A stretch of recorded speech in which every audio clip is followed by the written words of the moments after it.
Ciências do Zika, uma série do podcast Mundaréu. Aqui, a partir de um ouvido antropológico, a gente vai conversar sobre a epidemia do vírus Zika, com cientistas que se dedicaram a estudar esse vírus em Pernambuco. Esse é o último episódio, quando uma epidemia e uma pandemia se encontram. É chegado o tempo da inocência partir, vida, pele, cimento, vou fincar minha raiz, não me perder no vento da emoção do aprendiz. É chegado o tempo de ampliar a ciência sobre o que é ser feliz.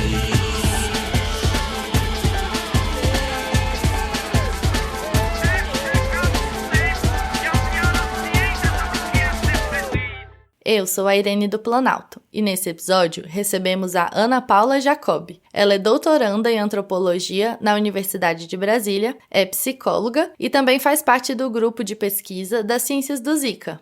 Oi, Irê, obrigada pela apresentação e eu queria adicionar uma outra informação, que faço pesquisa para minha tese envolvendo medicamentos e a pandemia de Covid. Mas eu converso muito com um grupo de pesquisa focado no Zika, afinal nós estudamos epidemias, né?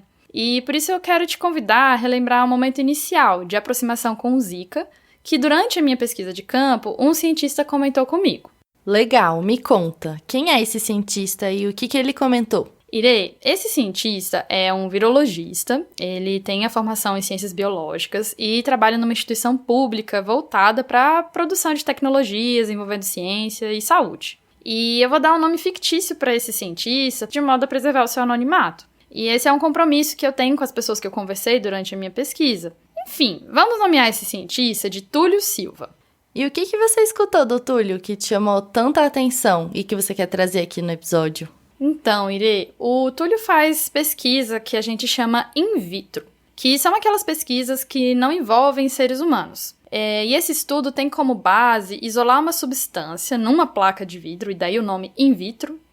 No caso, pode ser um remédio, enfim, um medicamento, e aí colocar essa substância para interagir numa célula que está infectada por um vírus e que vai tentar se checar o efeito desse medicamento nessa célula. Acho que entendi, Ana. É tipo quando a gente tá lá no ensino médio aprendendo física, para resolver um problema, a gente isola uma situação fora do contexto dela, né? Tipo quando a gente despreza a gravidade num cálculo. Isso aí, bem lembrado. A gente é de humanas, mas a memória a gente tem, né? E as pesquisas in vitro, elas são bem o que você falou. É por isso que é muito comum que uma pesquisa de um determinado remédio demonstre resultados super interessantes inicialmente, mas depois, quando a gente investiga a substância no corpo humano, muda completamente.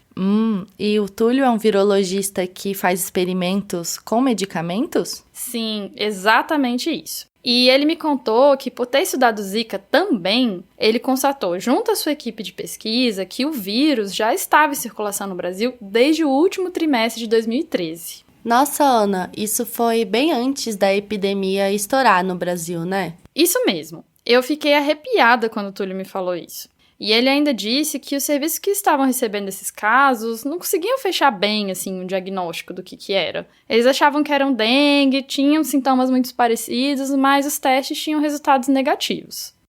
Os serviços que recebiam esses casos já tinham informações bem suspeitas, que poderiam causar estranheza. Concordo. E às vezes estranhar alguma coisa que não se tem explicação é exatamente o primeiro passo para se prevenir de alguma coisa, ou se preparar para algo completamente desconhecido. Sobre isso de estranhar, até que a gente da antropologia entende bem, né? Mas em relação aos serviços de saúde, eu fico imaginando que é preciso estar sempre muito atentas para receber essas pessoas que procuram ajuda para cuidar da sua saúde, né? Os sintomas que essas pessoas relatam, mas deve ser bem difícil identificar essas novidades médicas, né?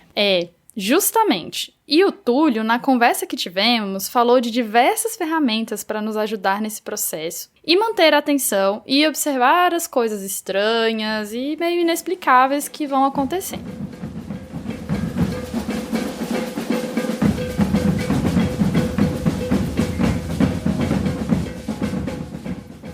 fiquei curiosa, Ana. Que ferramentas são essas? Irê, o Túlio falou de um tal de sequenciamento de nova geração. Essa é uma ferramenta de análise de material genético de micro-organismos patógenos. Os micro-organismos vão ser o que a própria palavra indica, organismos muito pequenos, e daí a palavra micro, né? Eles são compostos por uma célula e são tão pequenos que precisam de um microscópio para serem vistos. Então, por meio da ferramenta de sequenciamento, se tem informações sobre o funcionamento de um vírus, que está hospedado naquele micro-organismo. Porque o vírus vai precisar de um outro organismo para ser hospedado. É como se fosse tipo aquele inquilino que não paga aluguel, sabe? E quando usamos o sequenciamento nesse micro-organismo patógeno, ou seja, que vai nos fazer algum mal, aí nós podemos ter mais informações sobre, tipo, a reprodução de um vírus ou como que ele vai se comportar na interação com o ser humano, por exemplo. Que nome grande dessa ferramenta, hein? Ela parece ser bem complexa. E ela não tem só um nome grande, Irê, as cifras também. E, Ana, você já falou de aluguel hoje. Vai querer falar mais de dinheiro ainda? A gente só tá começando. E o dinheiro é mesmo um dos tópicos importantes do fazer científico. Não tem como não falar dele. E no caso do sequenciamento de nova geração, o Túlio me explicou que essa é uma ferramenta muito cara e que nenhum país tem condição de ficar usando isso toda hora. E aí, o que o Túlio sugere que se faça então? Bom, ele falou muito sobre o uso sistemático da ferramenta, ou seja, a frequência que se usa ela. Então a gente cria alguns critérios para utilizar essa ferramenta, que pode ser a partir das estranhezas que a gente percebe no cotidiano de um serviço de saúde, por exemplo. E no caso do Zika, como ele disse, teve um registro muito rápido de vários casos que pareciam dengue, mas não eram. Entendi. Então ele sugere que se use a ferramenta a partir das coisas que se observa e em determinadas situações, talvez situações de mais estranheza, e não usar a todo momento. Exato. E além disso, o Túlio falou que o uso dessas ferramentas precisa ser feito em uma escala global, sabe? Ele me disse assim: o vírus não sabe o que é fronteira. E isso quer dizer que não adianta um país ou outro ter uma ferramenta cara, como o próprio sequenciamento de nova geração, se os demais países não tiverem recursos mínimos, sabe, para se proteger e evitar que o vírus passe por outras mutações e surjam novos formatos deles, cada vez mais resistentes, e por sua vez se propagando com mais agilidade. Ele disse ainda de uma forma bem direta: ou o mundo inteiro está protegido ou está vulnerável. Que interessante, Ana, mas eu fico meio perplexa. O Túlio quer dizer, então, que nas ciências é possível prever grandes acontecimentos, tanto pelo uso de ferramentas que permitem olhar para as diferentes interações entre organismos, mas também é possível combinar o uso dessas ferramentas junto às situações observadas, que são estranhas, e investigar essas estranhezas mais a fundo. Esse é o ponto principal da entrevista com o Túlio. Mas por que a gente está falando tanto de Zika e de Covid? A ideia é que nesse episódio, que é o último dessa temporada, a gente faça uma conexão entre Zika e Covid. Justamente porque no Brasil nós vivemos várias epidemias ao mesmo tempo. E no caso dessas duas, temos uma boa perspectiva de como é essa relação. Então, ao longo desse episódio, a gente vai descobrir alguns pontos em comum, outros distintos e encontros instigantes entre as duas epidemias.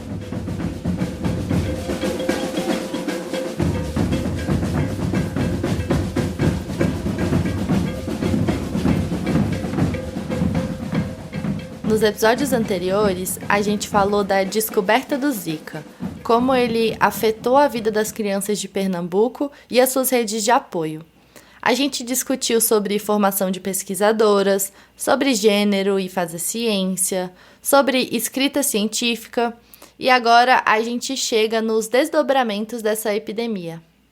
Pois é, Irê, a gente vê que urgências em saúde têm um curso comum e o outro específico de acordo com cada tipo de adoecimento. E eu gosto muito da entrevista com o Túlio, porque, sinteticamente, ele aborda alguns aspectos relevantes sobre pesquisar epidemias. E quais aspectos são esses, Ana?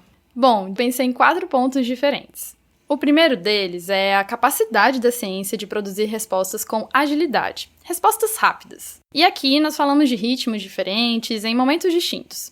E a aceleração é muito presente no discurso dos cientistas, depois que se tem um primeiro contato e se nomeia um novo vírus, até então desconhecido. Interessante isso. Então, nesse primeiro momento, é como um tiro de corrida. Perfeito. O Túlio usou exatamente essa metáfora para descrever a produção da ciência durante epidemias. Mas não é só aceleração. Tem pausas de outras coisas que estavam acontecendo antes da descoberta de um adoecimento desconhecido. Tem também a lentificação dos demais processos também. E alguns cientistas que não pesquisaram Covid falaram que quando tinham financiamento para as pesquisas era pouco. Então tudo se voltou para essa nova pandemia. E como essa aceleração é vivida nesse campo científico? Vou te mostrar, Irê. Tem uma pesquisadora chamada Maísa Viana, que é assistente social pela Universidade Federal de Pernambuco e foi entrevistada pela Thaís Valim, Isabela Barbosa e a Isadora Vale. Sim, a Thaís Valim, que estava com a gente no primeiro episódio dessa série, Criança Não é Adulto Pequeno, e a Isadora Vale, que estava com a gente no episódio 5, Fome de Pesquisador. A Maísa nos explica muito bem como essa aceleração foi vivida pelos cientistas. Vamos escutar. Inclusive, a gravação foi feita na Universidade Federal de Pernambuco, próximo a um restaurante, no Centro de Ciências Sociais Aplicadas. Eu acho que assim, com a epidemia, né, do vírus Zika, eu acho que, de certa forma, o Estado aprendeu alguma coisa. Aprendeu que precisa dar respostas urgentes e plausíveis. Sim. Aprendeu que não pode ficar de braço cruzado. Na minha concepção, quando a gente chega, né, à pandemia do Covid-19, o Estado já tem uma experiência passada, recente, né, de não. A gente passou por uma epidemia que a gente precisou dar respostas rápidas, né, embora não fosse suficiente, fosse focalizada, mas teve que dar resposta. Então, com certeza, teve o vírus Zika, deixou um legado para essa pandemia de agora, né, nessa questão de a gente precisa agir. O Estado precisa agir rapidamente, precisa investir em saúde, investir em políticas públicas, embora não faça o suficiente, mas tem esse entendimento de que é necessário, de que precisa. Realmente, é notória a presença de termos como respostas rápidas, urgentes, na fala dessas cientistas. Eu percebi bem isso ao longo da temporada. Eu fico pensando também sobre o formato desse agir tão rapidamente. Como e quem são os agentes que precisam fazer isso, Ana? Excelente pergunta. Os agentes desse processo são o Estado, os patrocinadores de estudos, os pesquisadores e os voluntários da pesquisa. E nesse aspecto, a Maísa toca em algo que eu queria destacar e também é o segundo ponto de algo que o Túlio reforça, que tem a ver com os custos dessas respostas. Eu te falei que um dos agentes desse processo são os patrocinadores. E no mundo das ciências, assim como quase tudo nessa lógica da vida urbana, tem um custo financeiro mesmo. São tipo os boletos que a gente paga para viver. Exatamente isso. E as ciências precisam pagar boletos, e eles são muitos. Às vezes eles são para pagar as pessoas que fazem as pesquisas, como os pesquisadores, ou os remédios que são testados. Eles pagam também os instrumentos que nos ajudam a fazer a pesquisa, como o Túlio falou, do sequenciamento de nova geração e daí em diante.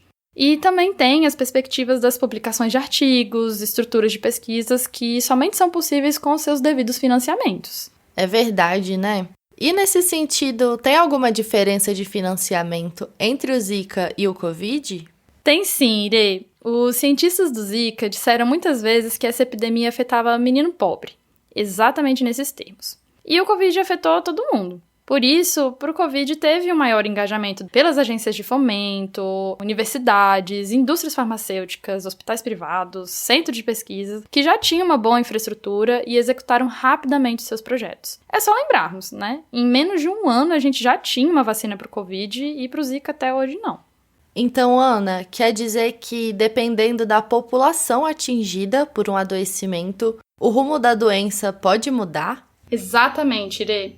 E esse é o terceiro ponto que me chama a atenção nessa relação Zika e Covid. No Covid, nós tivemos notícias de pessoas famosas morrendo, como o comediante Paulo Gustavo, sabe? Aquele que fez A Minha Mãe é uma Peça.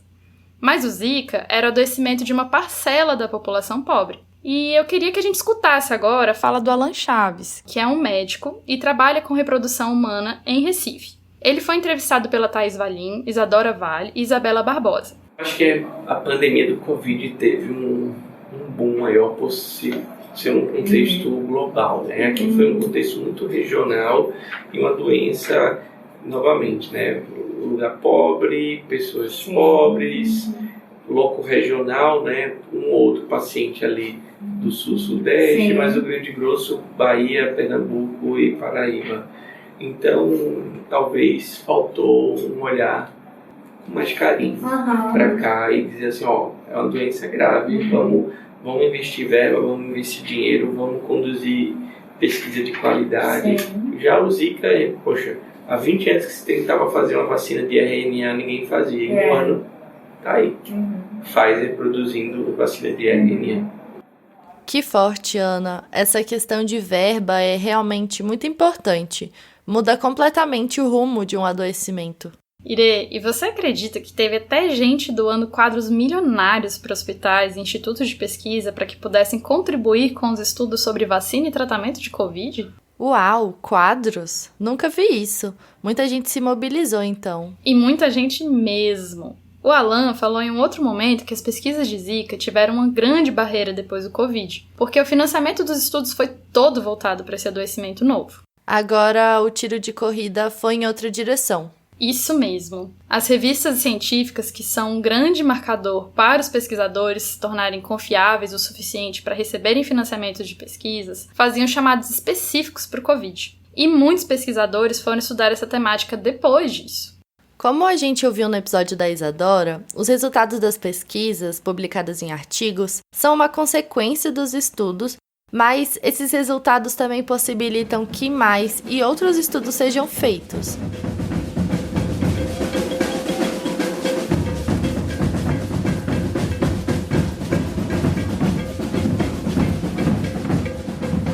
Então, Ana, a gente viu até agora que 1. A ciência consegue produzir respostas com rapidez em situações de urgência. 2. A construção dessas respostas custam caro. E 3. A depender do público que um adoecimento atinge, isso traz repercussões para o seu tratamento, para a forma de lidar. Poxa, parece que nada muda entre uma epidemia e outra. Que coisa! Irê, você tocou num ponto bastante discutido entre os cientistas. Alguns vão acreditar que tem legados importantes entre uma epidemia e outra. Mas tem outros cientistas, às vezes até os mesmos, que acreditam nas duas coisas ao mesmo tempo. Que houve e não houve o legado de Zika para o Covid. Como assim, Ana? Não entendi. Pera aí, Irê, já te explico. Mas primeiro vamos escutar a Bernadette Pérez, que foi entrevistada por Mariana Petruccelli e Thaís Valim. A Bernadette é médica sanitarista, pesquisadora e professora na Universidade Federal de Pernambuco. E a opinião dela sobre esse legado é a seguinte. Existe, né? Eu acho que esse legado ele existe. Né? A gente conseguiu evidenciar, né, as potências de fazer pesquisa, de romper com o produtivismo acadêmico careta, engessado, ortopédico, né? A gente demonstrou isso. Agora, quero dizer também, gente, assim, que a hegemonia não é essa. O modo hegemônico continua hegemônico. Então, assim, é claro que existe legado, né? Claro que eu não tenho dúvida, né, que parte dos alunos e alunas, por mais que entrem, que se formaram já, né? Essa turma levou isso para o resto da vida, não tenho dúvida nenhuma. Mas é claro também, né, que eu sei que o modo hegemônico de fazer clínica, né, de ser médico e médica, influência do mercado, né, do profissionalismo, né, do comando pelas corporações, são hegemônicos e também não se cumpre fácil. Irê, eu senti que para os cientistas o maior legado que o Zika deixou foi na formação dos profissionais de saúde. Como a Soraya fala no episódio dessa temporada, o Zika me formou. Mas muitas lógicas de se fazer pesquisa perpetuaram, e infelizmente pouca coisa sobre a forma de lidar mudou do Zika para o Covid. O Covid teve uma resposta muito ágil com a vacina. Verdade. Mas isso não se deve ao legado, e sim aos recursos financeiros que o Covid possuiu. Por isso, muitos cientistas veem que as duas coisas coexistem. O Zika deixou e não deixou ao mesmo tempo um legado para as crises sanitárias como a pandemia de Covid-19. Ana, são muitas coisas para refletir sobre Zika e Covid. São mesmo, Irê. E eu notei que esses 4 aspectos marcantes foram repetidas vezes argumentados por outros cientistas que entramos em contato. Eu vou relembrar. Primeiro, temos uma ciência ágil. Segundo, nós precisamos pagar os boletos desse fazer científico. Terceiro, O rumo dos adoecimentos pode ser definido pelo público mais prejudicado nesse processo. E quarto e último, as epidemias podem deixar legados, mas boa parte das vezes não deixa. Irê, eu vi recentemente um documentário de uma jornalista e atriz francesas, Marie-Monique Robin e Juliette Binoche, e eu espero que eu tenha pronunciado o nome delas corretamente. Esse documentário fala sobre epidemias e se chama A Fábrica das Pandemias. Vale a pena ver para quem tem interesse nesse tema. Mas um ponto importante no documentário é justamente o fato de que sabemos que mais pandemias virão. As epidemias ou pandemias sempre se tocam, e é quase como uma corrida de revezamento. Quando um chega num ponto, o outro passa o bastão da corrida para continuar.